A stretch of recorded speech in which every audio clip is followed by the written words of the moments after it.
Hello everyone, welcome to P chemistry. तो जैसा कि हमने लास्ट वीडियो में क्या किया था, प्रिपरेशन कर रहे थे हम लोग अल्काइल हैलाइड का। बहुत सारे रिएक्शन किए थे। लास्ट वीडियो में हमने किया था PCl3, PCl5 एंड SOCl2 से अल्कोहल को अल्काइल क्लोराइड में कन्वर्ट किया था। हमने उसके मैकेनिज्म भी देखे थे। अगर आपने नहीं देखे तो जाके वीडियो देखो चैनल पे, ठीक है। आज के सेशन में हम लोग करने वाले हैं बेसिकली हम लोग को करना है केमिकल रिएक्शन, बट ये दो जो रिएक्शंस है प्रिपरेशन के वो छूटे हुए थे। दोनों नेम रिएक्शंस और इम्पोर्टेंट है, तो देखते हैं, ठीक है। फर्स्ट है आपका फिंकलस्टीन रिएक्शन, ठीक है। ये नेम रिएक्शन है। नेम रिएक्शन कहने का मतलब साइंटिस्ट के नाम पे रिएक्शन रखा गया है। तो फिंकलस्टीन नाम के साइंटिस्ट ने बोला कि हमने पहले क्या देखा था कि हम जनरली क्या कर रहे हैं कि क्लोरिनेशन इजिली करवा ले रहे हैं, मतलब अल्काइल क्लोराइड इजिली बना लेते हैं अल्कोहल से। फिर हमने अल्काइल ब्रोमाइड भी बना लिया, लेकिन आयोडाइड और फ्लोराइड को बनाना थोड़ा टफ होता है, कुछ लिमिटेशंस आ जाते हैं। तो अभी हम तो इन्होंने क्या किया कि जो पहले से ऑलरेडी हैलोजन बना हुआ है, अल्काइल हैलाइड बना हुआ है, जैसे कि RCl बना हुआ है, RBr बना हुआ है पहले से, उसको ही कन्वर्ट कर दिया अल्काइल आयोडाइड में, ठीक है। तो हम देखते हैं अभी क्या करना। आपका जो पहले से बनाया आपने अल्काइल क्लोराइड, इसको हैलोजन एक्सचेंज बोलते हैं, क्योंकि हम क्या कर रहे हैं, ये हमारा आयोडीन क्लोरीन से एक्सचेंज करेगा, इसके प्लेस पे आ जाएगा, तो that is called halogen exchange. और तो उन्होंने फिंकलस्टीन ने क्या बोला, अगर आप अल्काइल क्लोराइड को सोडियम आयोडाइड या फिर पोटेशियम आयोडाइड, दोनों ले सकते हो आप, सोडियम आयोडाइड या फिर पोटेशियम आयोडाइड के साथ रिएक्शन करवाते हो इन प्रेजेंस ऑफ एसीटोन। ये हमारा क्या है, सॉल्वेंट है। ये इंपॉर्टेंट याद रखना आपको कि सॉल्वेंट हमारा इसमें क्या रहता है, एसीटोन। तो क्या होता है, ये आयोडीन जो है यहाँ पे आ जाता है और Cl बाहर निकल जाता है। तो ये क्या था, मैंने आपको बेसिक्स वाले वीडियो में बताया है, अगर आपने नहीं देखे जाके देखो, कि ये लिविंग ग्रुप है। ये ग्रुप यहाँ से बाहर निकलेगा तो Cl माइनस निकलेगा यहाँ से, ठीक है। और ये I माइनस है अटैकिंग करने वाला, तो ये अटैकिंग है और ये रिएक्टिंग सेंटर है, यहाँ पे रिएक्शन होगा। फिर I क्या करता है, यहाँ अटैक करता है, Cl को बाहर निकाल देता है, तो आपका ये और ये प्रोडक्ट मिल जाता है, ठीक है। अब जिस तरह हम अल्काइल क्लोराइड से आयोडाइड बना रहे हैं, उसी तरह अल्काइल ब्रोमाइड से भी आयोडाइड बना सकते हैं। तो अल्काइल ब्रोमाइड को भी सेम है, यहाँ पे क्या जाएगा, आपका Na लेना है और एसीटोन लेना है, सेम कंडीशन अप्लाई करना है, तो आपका मिल जाएगा अल्काइल आयोडाइड और NaBr। और ये जो है दोनों प्रेसिपिटेट है, ठीक है। एसीटोन में क्या हो जाता है, प्रेसिपिटेट, क्योंकि ये क्या है, इनऑर्गेनिक कंपाउंड है ना, NaCl NaBr, और एसीटोन हमारा ऑर्गेनिक कंपाउंड है। तो कभी भी इनऑर्गेनिक कंपाउंड ऑर्गेनिक कंपाउंड में डिसॉल्व नहीं होता है, इसीलिए क्या आपका प्रेसिपिटेट है, नीचे बैठ जाएगा। चलो, तो ये आपका था फिंकलस्टीन रिएक्शन। सिंपल सा रिएक्शन है कि एक अल्काइल हैलाइड को हम दूसरे अल्काइल हैलाइड में चेंज कर रहे हैं, और जो हमारे यहाँ प्रोडक्ट है वो सिर्फ अल्काइल आयोडाइड ही होगा। आप इसमें रिएक्टेंट अलग अलग यूज कर सकते हो, अल्काइल क्लोराइड, ब्रोमाइड, ठीक है। चलो, नेक्स्ट जो हमारा है वो है शॉर्ट रिएक्शन। शॉर्ट रिएक्शन भी साइंटिस्ट के नेम पे पड़ा है।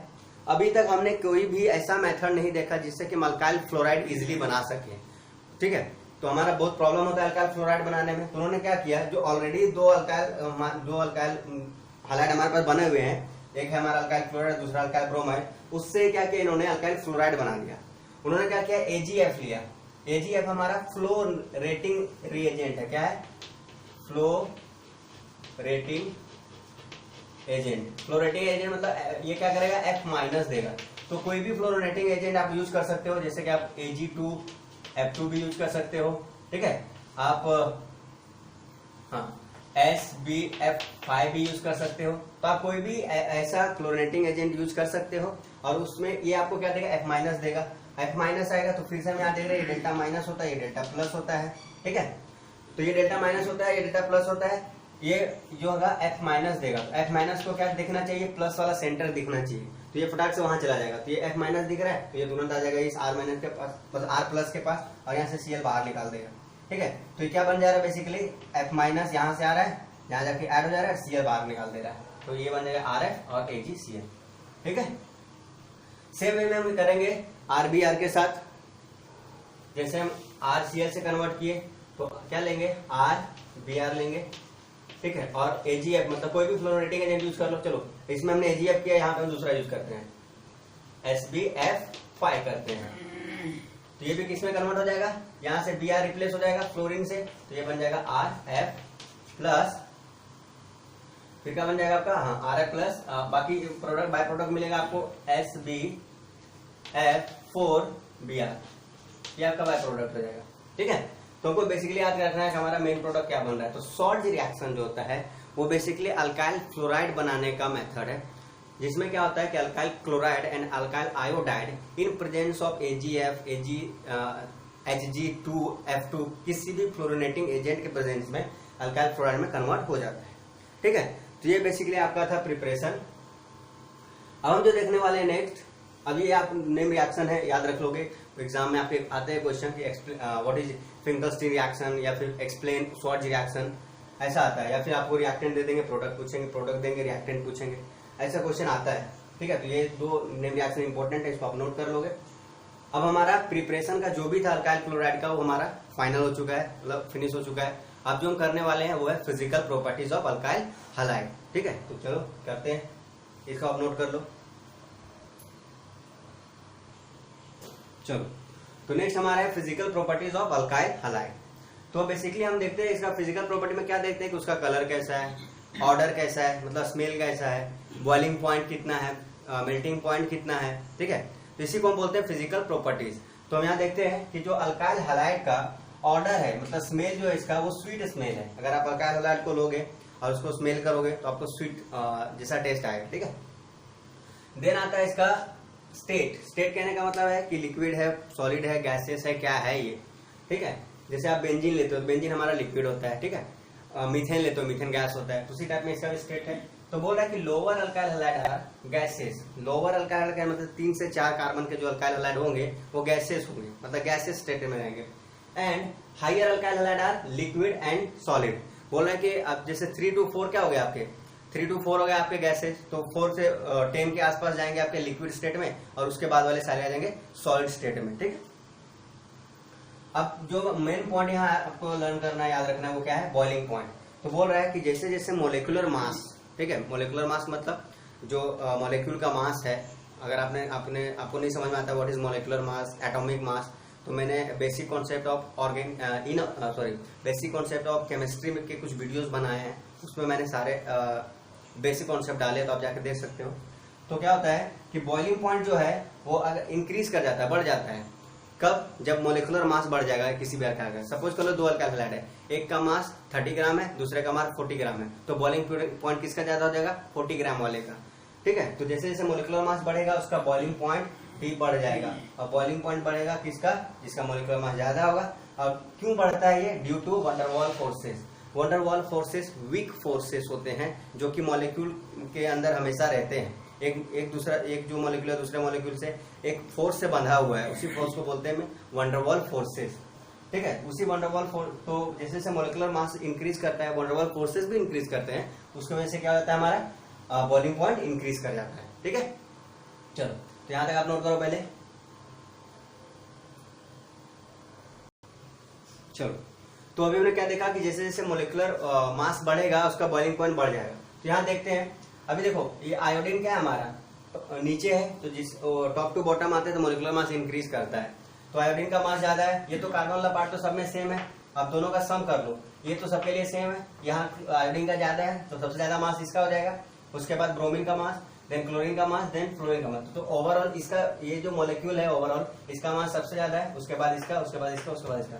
तो बॉइलिंग पॉइंट सबसे ज्यादा किसका होगा, इसका मास सबसे ज्यादा है, तो मास सबसे ज्यादा इसका है, तो बॉइलिंग पॉइंट भी इसका सबसे ज्यादा हो गया, फिर इसका एंड फिर इसका। ये ऑर्डर हो गया आपका बॉइलिंग पॉइंट का।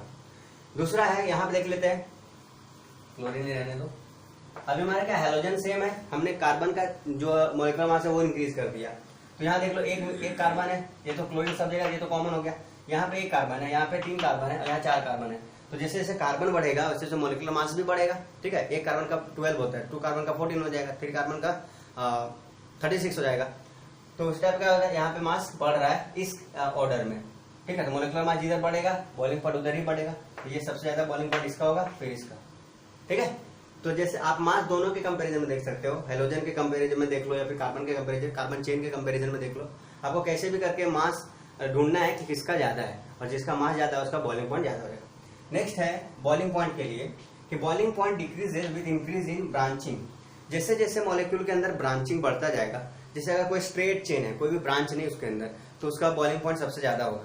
फिर अगर सपोज को एक मिथाइल ग्रुप या इथाइल ग्रुप कुछ जोड़ दिया, उसमें साइड चेन लगा दिया, ब्रांच बना दिया, तो उसका बॉइलिंग पॉइंट कम हो जाएगा। फिर अगर 2 ब्रांच लगा दिया तो और कम हो जाएगा। ऐसा इसलिए होता है क्योंकि जब हम स्ट्रेट चेन होता है, सपोज को ये स्ट्रेट चेन है, तो ये इसका क्या है, ये अच्छे से बॉन्डिंग कर सकता है ना, वंडर वॉल फोर्सेस बना सकता है बहुत अच्छा से, दूसरे मॉलिक्यूल के साथ कंबाइन हो सकता है, और जितना ज्यादा वंडर वॉल फोर्सेस होगा उतना ज्यादा बॉइलिंग पॉइंट होगा। अब हमने क्या कर दिया कि इस एरिया को ब्लॉक कर दिया ब्रांचिंग करके, तो ये एरिया तो वंडर वॉल फोर्सेस नहीं मतलब वंडर वॉल इंटरेक्शन नहीं कर सकता है, यहाँ फोर्स ऑफ अट्रैक्शन नहीं लग सकता है। उसकी वजह से क्या हो गया, ये जो फोर्स लग रहा था वो नहीं रहा, और फोर्स नहीं रहा मतलब वीक हो गया। तो जब फोर्स वीक हो जाएगा तो बॉइलिंग पॉइंट भी कम हो जाएगा। इसीलिए जब हमारा ब्रांचिंग बढ़ता है तो सरफेस एरिया कम हो जाता है, और सरफेस एरिया कम होने की वजह से वंडरवॉल फोर्सेस कम हो जाते हैं, और वंडरवॉल फोर्सेस कम होने की वजह से हमारा बॉइलिंग पॉइंट कम हो जाता है। ठीक है, तो अभी एक पॉइंट भी नोट कर लो।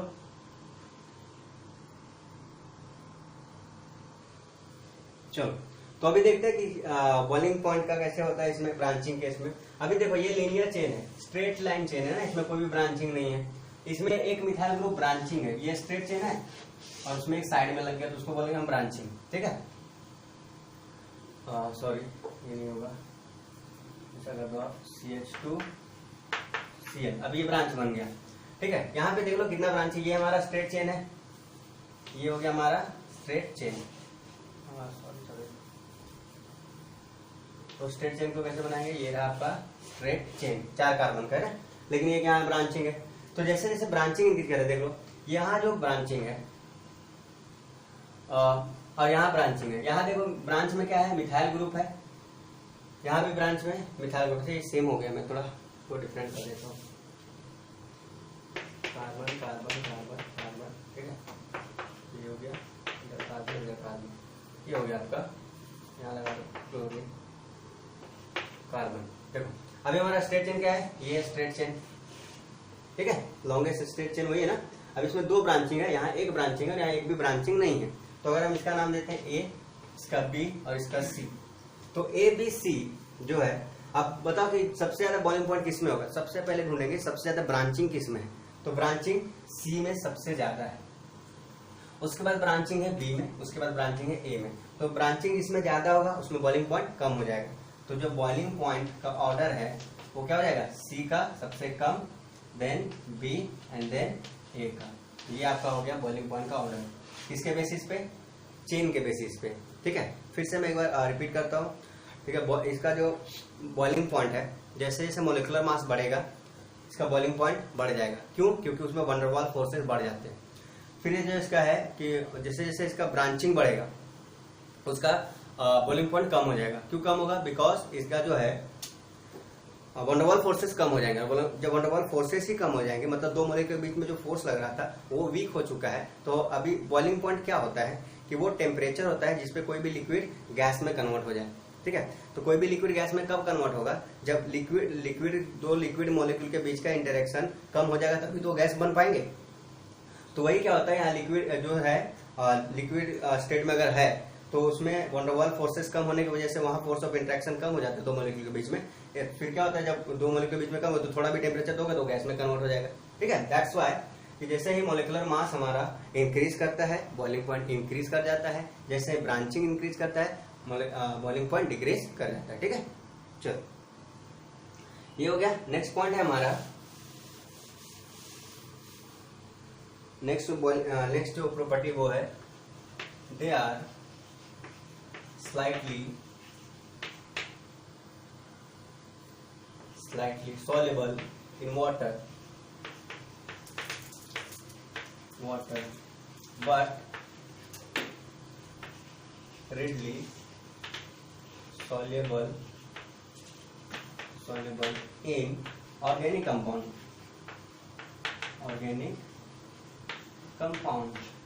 देखो क्या है कि जो भी अल्काइल हैलाइड है वो वाटर में स्लाइटली सॉल्युबल, मतलब बहुत कम मात्रा में डिसॉल्व होते हैं। और जो भी ऑर्गेनिक कंपाउंड है जैसे कि एसीटोन हो गया, बेंजीन हो गया, एसिटिक एसिड हो गया, अगर इनको एज ए सॉल्वेंट लेंगे तो उसमें अल्काइल हैलाइड जल्दी डिसॉल्व हो जाता है। ऐसा इसलिए है क्योंकि हमारा एक रूल होता है लाइक डिसॉल्व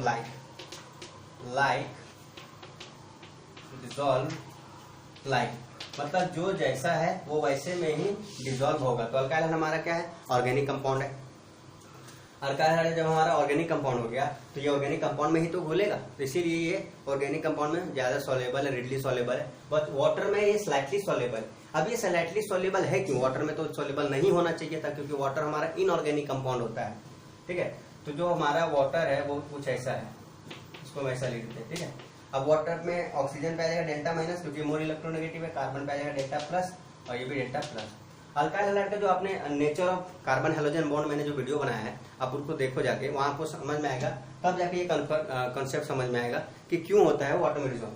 तो जो RX है, RX अल्काइल हैलाइड, तो हैलोजन पे होता है डेल्टा माइनस और इस पे होता है डेल्टा प्लस। अब ये बॉन्ड पोलर है, ठीक है, तो ये क्या करता है, ये जो माइनस है इस प्लस के साथ इंटरेक्शन करता है, और इसी इंटरेक्शन की वजह से वाटर में अल्काइल हैलाइड स्लाइटली सॉल्युबल है। अगर कोई जैसे हाइड्रोकार्बन मैंने ले लिया, हाइड्रोकार्बन में कोई भी पोलैरिटी नहीं है, कोई भी पोलर जनरेट नहीं हो रहा है, तो वो डिसॉल्व नहीं होता है वाटर में, ना के बराबर डिसॉल्व होता है। अगर कराना भी चाहे बहुत स्लाइटली होगा, थोड़े से फ्रैक्शन में होगा, बहुत कम अमाउंट में होगा, लेकिन ये हाइड्रोकार्बन से ज्यादा डिसॉल्व होता है वाटर में। क्यों? Because it has polar nature.